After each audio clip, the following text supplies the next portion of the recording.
Welcome to another episode of the Investors Gate podcast. I'm your host, Austin Tenoche, and today I'll be discussing Bitcoin's energy use. There's a lot of misleading or outright misinformation out there, and the energy debate seems to be a major headwind for Bitcoin as ESG concerns surge. So I think taking the time to properly address these concerns will be very helpful for investors and hopefully bring you some peace of mind. All right, let's do it.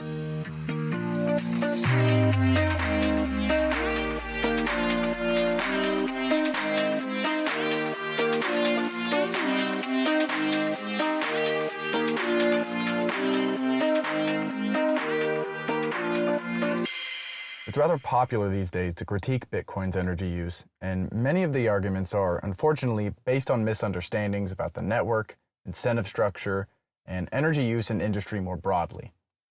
Oftentimes, critiques are taken completely out of context, offering no frame of reference to make a fair assessment of Bitcoin as it relates to other energy-intensive industries.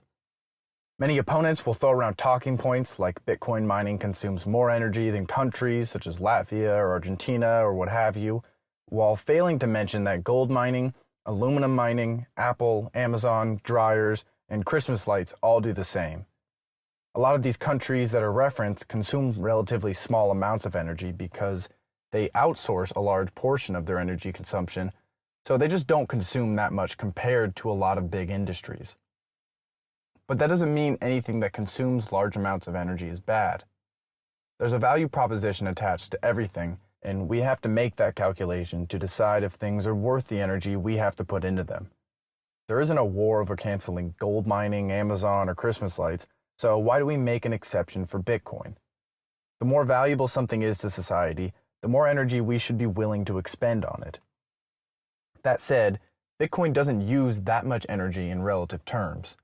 At Bitcoin's peak energy consumption, it only consumes a basis point, 0.1%, of the world's energy, which is hardly too much for a worldwide monetary system aimed at replacing the much more energy-intensive legacy financial system. In the end, it really just comes down to your stance on Bitcoin. You either think it's a good use of energy or you don't. I think the further down the rabbit hole you go, and the more you understand about the layers of money and economic systems, inflation, and the current financial system more generally, the more you'll understand why the world needs Bitcoin. But that's a discussion for another day. I could talk for hours about the merits of Bitcoin and how it fixes the failing petrodollar system, but today I'll stick to the much narrower conversation on the very heated topic of Bitcoin energy use, as this seems to be one of the points of FUD holding it back the most. I'll start by briefly adding some much needed context around how all industries consume dirty energy, and then I'll explain some of the ways Bitcoin is so unique and how it can use energy and why that is so important in understanding how incredibly useful rather than wasteful it is and will continue to be. So fossil fuels, dirty energy, can be and are used for Bitcoin mining. This is because they are cheap and thus economical for miners. But Bitcoin is not unique in its use of dirty energy.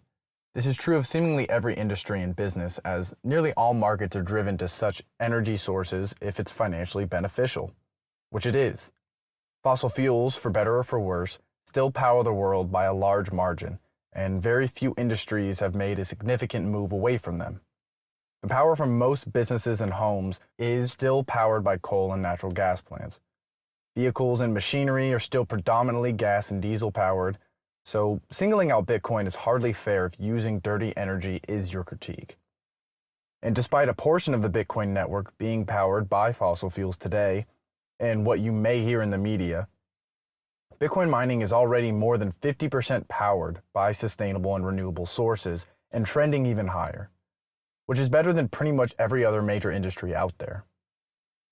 Now, this is not to diminish the portion of the network powered by fossil fuels, but this is another point of context. People have a tendency to fixate on the dirty energy portion of the network without fairly comparing it to industry more broadly. The truth is you'd be hard-pressed to find another industry sourcing more than half of its power from sustainable and renewable sources. While most industries are in the process of transitioning to cleaner energy sources, they are quite far from any meaningful separation from fossil fuels, partly because they don't have the means or financial standing to make such a transition. So Bitcoin is really leading the way with regard to renewable energy, contrary to common belief. All right, with that bit of context added around the overall energy use of industry, let's get into what makes Bitcoin so special. Unlike most other industries, Bitcoin mining is exceptionally flexible in where it can draw its energy. Because Bitcoin mining is location agnostic, it can utilize power from geographically isolated sources like volcanoes, in the case of El Salvador, hydrodams, geothermal wells, or other deserted locations where energy is significantly cheaper or even wasted. Most industries can't go where the energy is.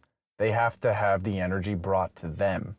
But Bitcoin mining can go wherever an internet connection is possible. This means miners are both capable and financially driven to go wherever the energy is cheapest, as energy is basically the only cost associated with mining after the overhead of purchasing ASICs or a building or whatever. And this brings us to perhaps the most fascinating thing about Bitcoin mining, making use of completely wasted energy. Many companies waste a significant amount of energy through their operations, natural gas companies being an excellent example. If the natural gas they've collected isn't enough to make economic sense to transport, they just flare it off into the air, which is both wasteful and environmentally undesirable. Bitcoin miners, however, can set up camp and capture this otherwise wasted energy for next to nothing because the natural gas company was expecting to make nothing off it anyway. In fact, the natural gas company itself would be incentivized to pick up mining to monetize their own wasted energy and thereby maximize their profits.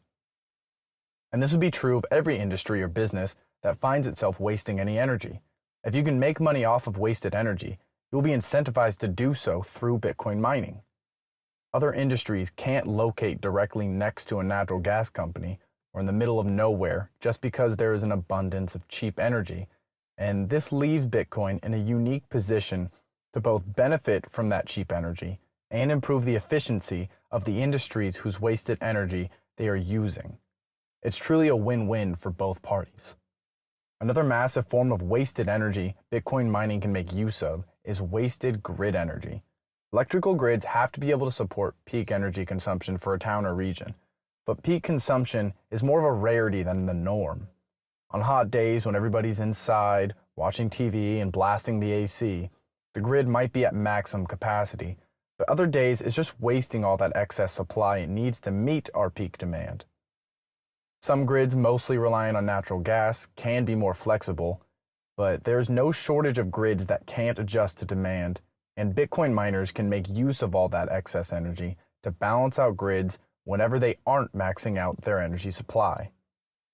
And if needed, they simply turn off their mining rigs on those select days where they need to meet maximum demand. What other industry could do that with such flexibility? So even if you think the Bitcoin network uses too much energy, you have to understand a significant amount of that energy will be coming from otherwise wasted sources.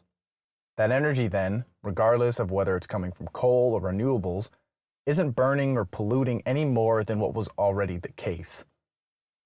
It is improving already existing business and infrastructure by stabilizing grids and monetizing wasted value.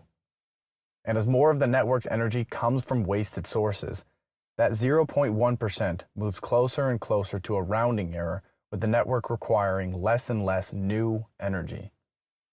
Now, the context of where Bitcoin's energy comes from aside, there are other critiques of Bitcoin's energy consumption voiced by people like Elizabeth Warren, who frequently reference Bitcoin's energy use per transaction as being more than what an entire household uses in a day, or whatever she says. But this is a misunderstanding of how Bitcoin's network works. The amount of energy Bitcoin uses isn't dependent on the number of transactions. The energy miners use is to secure the network, so the energy consumption would essentially be the same if one person were transacting or if a billion people were transacting. It's kind of like if you load a dishwasher with one dish or fill it up all the way. It's not really fair to say it takes all the water to wash just one dish when you could be washing dozens. It might seem wasteful if only a few people were using the network, but Bitcoin was built to scale, and being able to process the whole world's transactions for that relatively small amount of energy is not only not a problem, It's actually more efficient than the current system we have. A final important point to make about the Bitcoin network is regarding its difficulty adjustment. For those who don't know, the difficulty adjustment is the mechanism that keeps the solving of the blocks as close to 10 minutes as it can. If people leave the network and there is less energy and CPU power being used to solve the blocks will take longer to solve and the adjustment will lower the difficulty, which actually incentivizes more people to start mining because it's easier and cheaper to make money. But as more miners join the network and blocks are solved too quickly, the difficulty rises and it becomes much harder, energy intensive, and costly to mine. So if the difficulty to mine continues to rise and become more energy intensive, and as a consequence more secure, as it has over the years, solving blocks will continue to be harder and more expensive, and thus miners will be driven to cheaper and cheaper energy sources. Otherwise, they won't be profitable. This means the difficulty adjustment will eventually make normal energy sources, including fossil fuels, too costly for miners to make money. Out of necessity, they will increasingly pursue wasted or renewable energy sources they can get for next to nothing or even free. So when you hear Bitcoiners talking about how Bitcoin incentivizes renewable energy, they aren't lying. Eventually, miners will have to use the absolute cheapest energy sources available, which will either be wasted energy or the most economical forms of renewable energy, like nuclear, hydro, geothermal, or wind and solar if battery advancements lower costs. Bottom line, it becomes a race to the bottom to find the cheapest, most sustainable energy there is. If there are so many miners in the network that people can't mine profitably, they won't mine. They'll leave the network, the difficulty adjustment will fall, and mining will become profitable again for those still mining. But that threat of the difficulty adjustment will always be there, driving miners towards cheaper and cheaper energy sources to stay in business. It's these economic incentives built into the Bitcoin network that make it so beautiful. The network uses profit incentives to drive miners towards cheaper and more efficient energy sources, slowly driving out wasteful or unsustainable forms of energy within the network. It may not be perfect insofar as it is somewhat powered by fossil fuels at present, but the extent to which that is the case is far less than most, if not all, other major industries. And no other industry has the incentive structure and means to drive it toward wasted or renewable energy the way Bitcoin mining does. The network may use a lot of energy in absolute terms, but its use of wasted energy aside, it uses less than Christmas lights do every year, and I think the world's most secure, decentralized monetary network deserves to use more energy than the shiny reindeer on our lawns.